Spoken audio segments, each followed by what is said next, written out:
Hello students, welcome to Physics Orbit Plus, a channel where we focus on physics learning. हाँ जी, तो अपन अगले question के बारे में बात कर रहे हैं. The next question is on moving charge particle in magnetic field. क्या क्वेश्चन पूछता है जरा देख लेते हैं. ये कह रहा है कि एक चार्ज पार्टिकल है, enters in the magnetic field perpendicular to the magnetic lines of force. The path of the charge particle is, वो चार्ज पार्टिकल अगर एक मैग्नेटिक फील्ड में परपेंडिकुलर एंटर करता है तो उसका पाथ कैसा होगा. तो वैसे तो हमें पता है कि जो पाथ होगा वो कैसा होगा, सर्कुलर होगा. तो ज़रा इसकी एक्सप्लेनेशन देख लेते हैं. तो to explain this what I am doing, मैंने एक यूनिफॉर्म मैग्नेटिक फील्ड को दिखाया है. क्रॉस्ड मैग्नेटिक फील्ड का मतलब पढ़ने वाले से दूर, परपेंडिकुलर टू द प्लेन. तो ये क्रॉस्ड मैग्नेटिक फील्ड दिखाई गई है भाई, ठीक है. ये क्रॉस्ड मैग्नेटिक फील्ड मैंने दिखाई है, यूनिफॉर्म मैग्नेटिक फील्ड है. So this is what, B vector.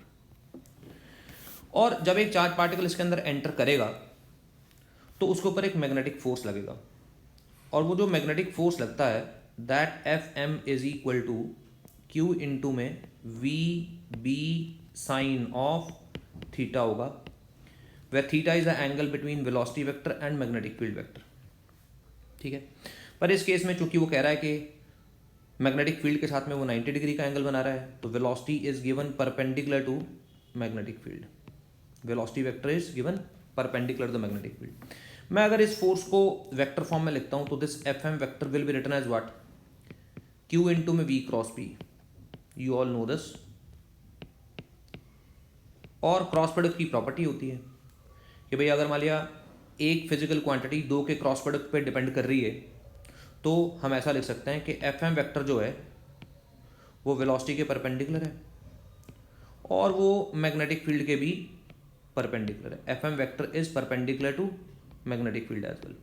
पर मेरे लिए जो इंपॉर्टेंट चीज़ है वो ये है कि एफ एम वेक्टर जो है वो वेलोसिटी के परपेंडिकुलर है. इसका मतलब उसकी डायरेक्शन के हमेशा परपेंडिकुलर है. अगर वो परपेंडिकुलर है तो इसका मतलब वो सिर्फ डायरेक्शन को चेंज करेगा. F M will change the direction of particle. वो सिर्फ डायरेक्शन को ही चेंज करेगा.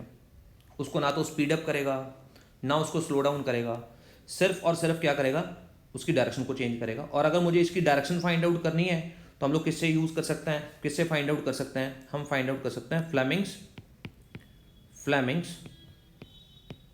लेफ्ट हैंड रूल से. आप फ्लेमिंग्स लेफ्ट हैंड रूल से करो या आप क्रॉस प्रोडक्ट को अगर अच्छे से समझते हैं आप उससे भी कर सकते हैं. तो चलिए मैं दिखा रहा हूँ यहाँ पे क्या होगा. जब एक चार्ज पार्टिकल इस प्रकार से मैग्नेटिक फील्ड के अंदर एंटर करेगा, ये वेलोसिटी वेक्टर है, तो मैं अगर अपने लेफ्ट हैंड की फर्स्ट फिंगर को मैग्नेटिक फील्ड की डायरेक्शन में पॉइंट करूं और वेलोसिटी सेंट्रल फिंगर से पॉइंट करूं, तो जो लेफ्ट हैंड का जो थंब है वो इस केस में ऊपर की तरफ होगा, which is perpendicular to the velocity vector. तो अगर हमेशा परपेंडिकुलर है तो चार्ज पार्टिकल इस फोर्स की वजह से थोड़ा ऊपर की तरफ जाएगा. अगर ऐसे ऊपर की तरफ जाएगा तो वेलोसिटी की डायरेक्शन अगर बदली है तो फोर्स की डायरेक्शन अभी भी परपेंडिकुलर टू वेलोसिटी है.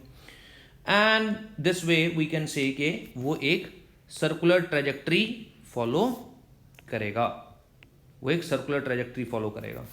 तो trajectory of the particle is circular. किस प्रकार की ट्रेजेक्ट्री होगी, सर्कुलर ट्रेजेक्ट्री होगी.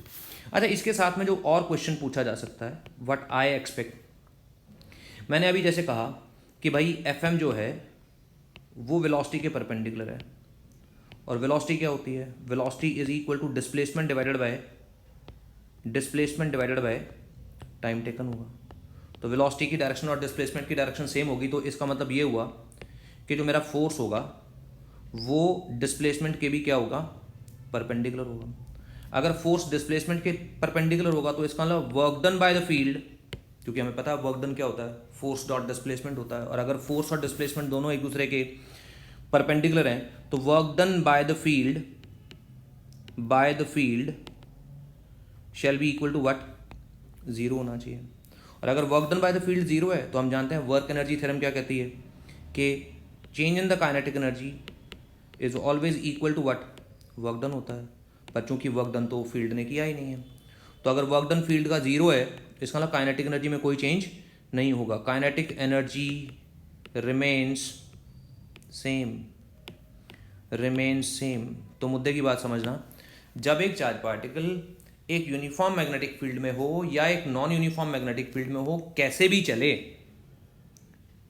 फील्ड के द्वारा किया गया काम जीरो होता है। अगर फील्ड ने कोई काम नहीं किया है तो उसका मतलब उसकी काइनेटिक एनर्जी में कोई चेंज नहीं आएगा।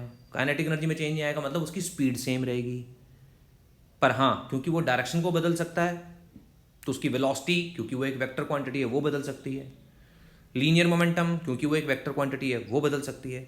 तो काइनेटिक एनर्जी स्पीड सेम रहेंगे, परंतु अगर मान लें मैं वेलोसिटी और लीनियर मोमेंटम की बात करूंगा तो वो बदल जाएंगे। ठीक है।